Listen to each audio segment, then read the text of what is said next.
They deserve it more, my mother-in-law, Margaret, sneered, standing in my children's now empty bedrooms. Ashley's kids are used to the finer things in life. Your children can sleep in the basement for now. I stood frozen in the doorway, staring at the bare walls where my kids' artwork had hung just hours ago. All their belongings, photos, toys, books had been carelessly tossed into boxes and dumped in the basement. In their place were designer suitcases and expensive electronics belonging to my husband's wealthy cousin Ashley's children. My name is Emma Carter, and at 35, I never imagined I'd be fighting for my own children's space in what was supposed to be our home.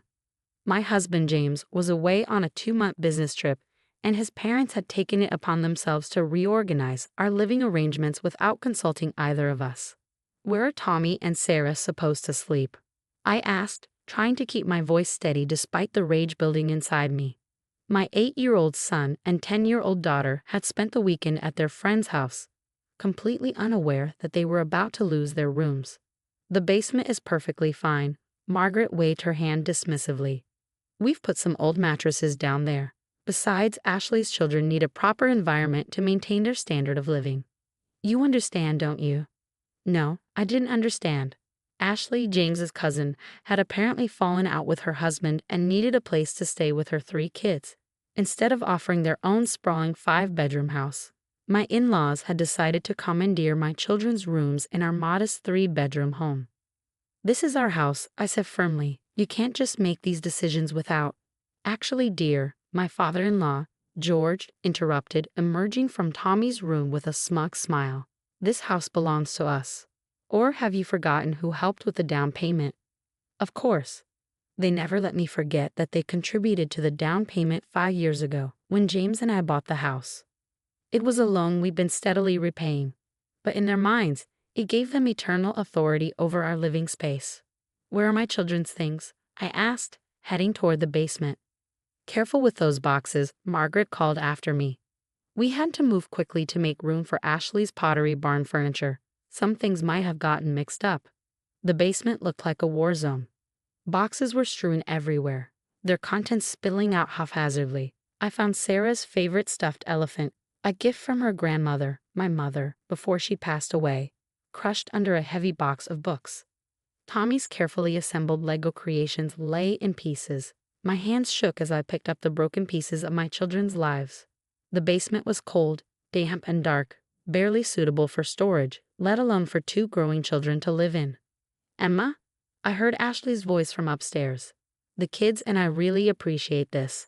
I know it's a bit sudden, but Mother Margaret assured us it wouldn't be a problem. I climbed back upstairs to find Ashley, perfectly manicured and dressed in designer clothes, directing movers to bring in more furniture. Her 3 children stood nearby, tapping on their iPads, completely oblivious to the chaos they caused.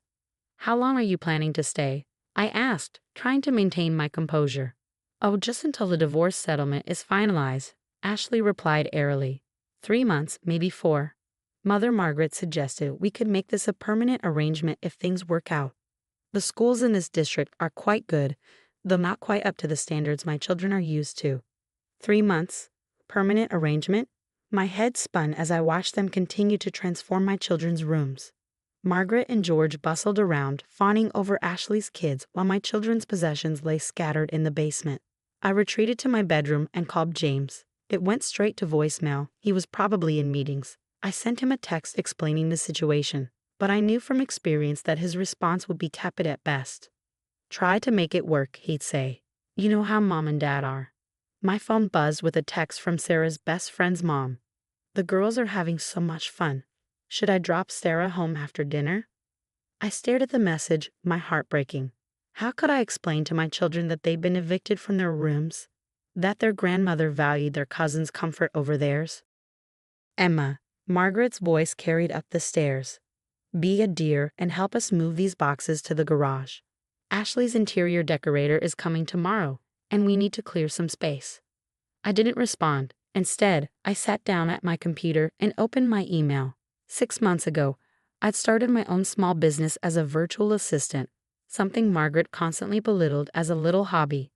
What they didn't know was that I'd been quietly successful, building a substantial client base and savings.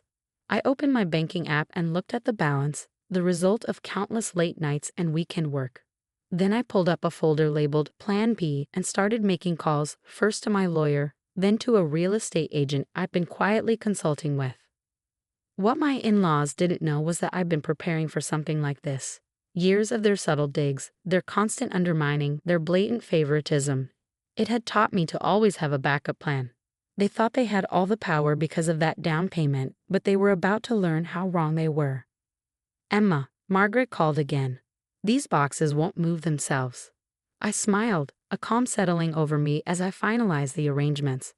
"Coming." I called back, closing my laptop.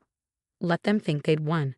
In 2 weeks, they'd learn exactly what happened when you messed with my children's happiness. Tommy and Sarah would be home soon, and for tonight, we'd make do with the basement. But I had set something in motion that would wipe the smug smiles off my in-laws' faces forever. Sometimes the best revenge isn't immediate. It's carefully planned and perfectly executed. And I had been planning this for a very long time. The next 2 weeks were an exercise in patience. I watched silently as Ashley and her children took over our home, as Margaret and George continued their campaign of subtle humiliation, and as my own children tried to adjust to life in the basement. "Mom, why do we have to sleep down here?" Tommy asked one night, his voice small in the darkness. "Did we do something wrong?" "No, sweetheart," I assured him, tucking him into the makeshift bed. "Sometimes people make unfair decisions, but it won't be forever. I promise." Sarah had grown quieter, spending more time at friends' houses. She was old enough to understand the unfairness of it all.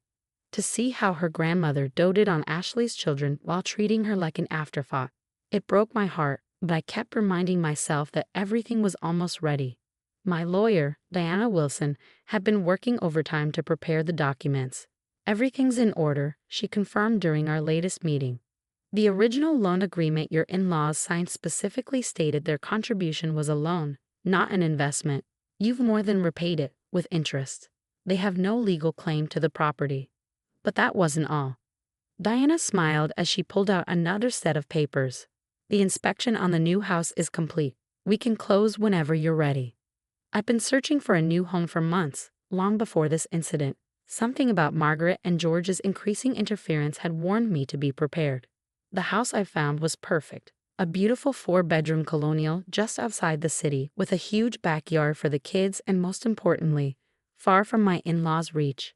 Ashley continued to redecorate my children's rooms, spending obscene amounts of money on furniture and decor. Margaret came by daily, bringing special treats for Ashley's kids while barely acknowledging Tommy and Sarah. George made grand announcements about how this arrangement would benefit everyone. I documented everything, every dismissive comment, every instance of favoritism, every time they made my children feel unwelcome in their own home. James finally called after receiving my messages. "Honey, you're overreacting," he said, his voice distant. "Mom and Dad are just trying to help Ashley through a difficult time."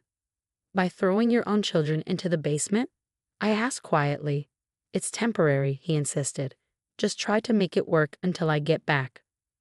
I hung up without responding. James had always chosen the path of least resistance when it came to his parents. Well, this time he'd have to deal with the consequences of that choice. The pieces of my plan were falling into place. Diana had filed all the necessary paperwork. The movers were scheduled. The new house was ready. I even enrolled Tommy and Sarah in their new school, which had a much better academic program than their current one.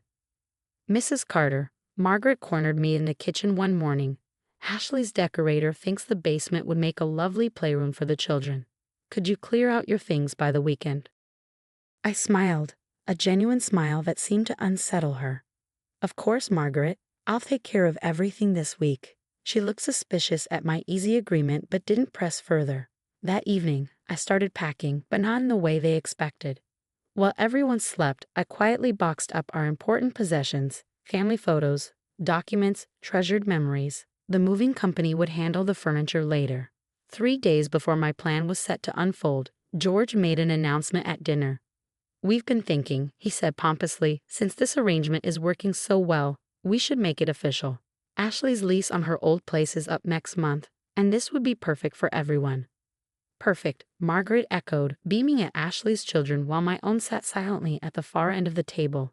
We can convert the basement into a proper living space for Tommy and Sarah. I watched them make plans for my home, discussing renovations and arrangements as if they owned the place. As if my children's feelings didn't matter. As if I had no say in any of it. That night, as I helped Sarah with her homework in our cramped basement corner, she looked up at me with tears in her eyes. "Mom, are we going to live down here forever?" I pulled her close, breathing in the scent of her hair. "No, baby. In fact, I have a surprise for you and Tommy. But you have to keep it a secret for just a few more days. Can you do that?" She nodded, a spark of curiosity replacing the sadness in her eyes. I showed her and Tommy pictures of the new house on my phone. Watching their faces light up as they saw their potential new rooms, the backyard with its tire swing, and the tree house that the previous owners had built. "Is this real?" Tommy whispered, his eyes wide. "Very real, I promised. And no one can take it away from us." The next day, I made a show of agreeing to all of Margaret and George's plans. "You're right," I said, watching their surprised expressions. "This would be perfect for everyone. Why don't we have a family dinner this Friday to celebrate my treat?" Margaret was suspicious of my sudden cooperation, but she couldn't resist the opportunity to celebrate her perfect plan. "Wonderful idea. I'll invite the whole family." As I watched them plan their victory dinner, I thought about the certified letters that would be arriving the next day, the movers scheduled for Saturday morning, and the look that would be on their faces when they realized what I'd done. They thought they had all the power. They thought they could push us around forever. They were about to learn how wrong they were. Friday evening arrived with perfect timing. Margaret had outdone herself decorating for the celebration dinner, inviting every family member who would witness their triumph.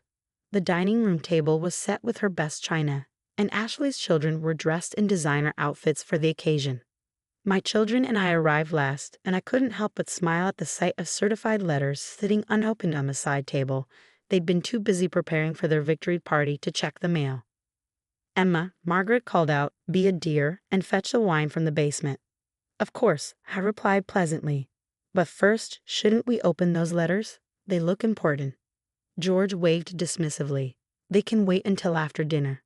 "Actually," I said, picking up the letters, "I think you'll want to read these now." I handed them their copies, keeping my voice steady. "They're from my lawyer." The room fell silent. Margaret's hand shook slightly as she tore open the envelope.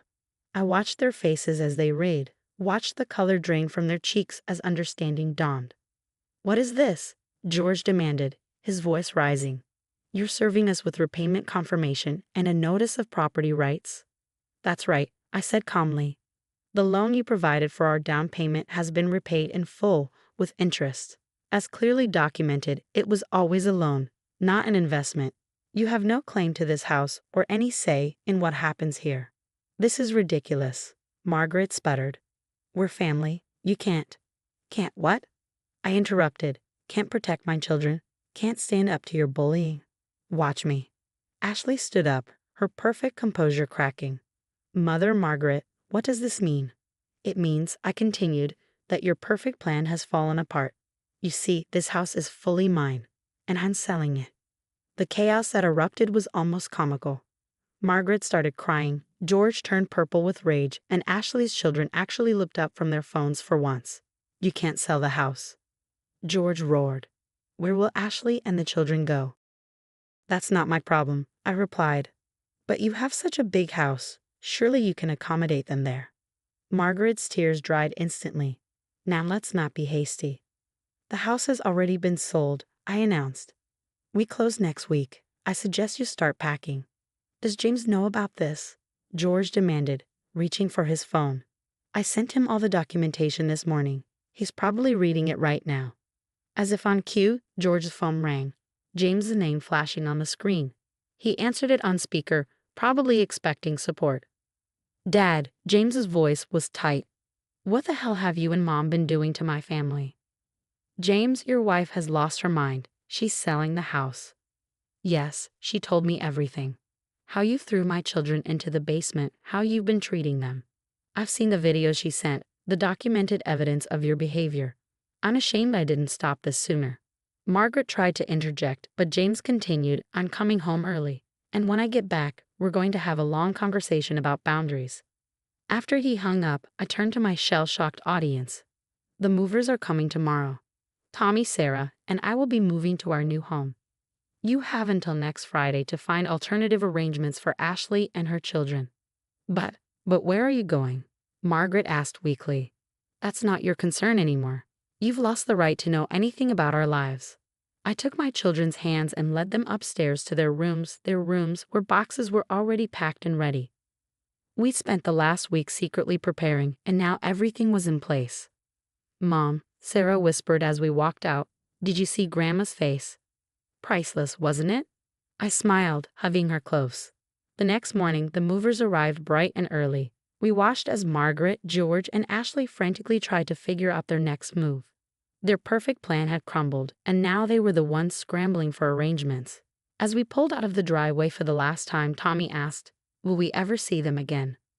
That's up to them, I replied honestly. If they can learn to respect us and treat you both with the love you deserve, maybe. But for now, we're going to focus on our new beginning. Our new house was everything we'd hoped for. Tommy and Sarah spent the first day exploring every corner, planning how to decorate their new rooms that no one could take away from them. That evening, as we sat in our new living room eating pizza straight from the box, Sarah looked at me with a bright smile. Mom, you're kind of badass. I laughed, pulling both my children close. Sometimes you have to be, especially when it comes to protecting the people you love. James called later that night, his voice full of remorse. I should have stood up to them years ago, he said. I'm so sorry, Emma. I'm proud of you for doing what I couldn't. Just come home, I told him. We have a fresh start waiting for you. As I got ready for bed that night, I checked my phone one last time. There were dozens of missed calls from Margaret and George, several tearful voicemails from Ashley, and one text from Margaret that simply read, how could you do this to family? I smiled as I typed my response. Family protects each other. You should try it sometime. Then I turned off my phone, closed my bedroom door, and left them to deal with the consequences of their actions. Sometimes the best revenge isn't about getting even. It's about getting free.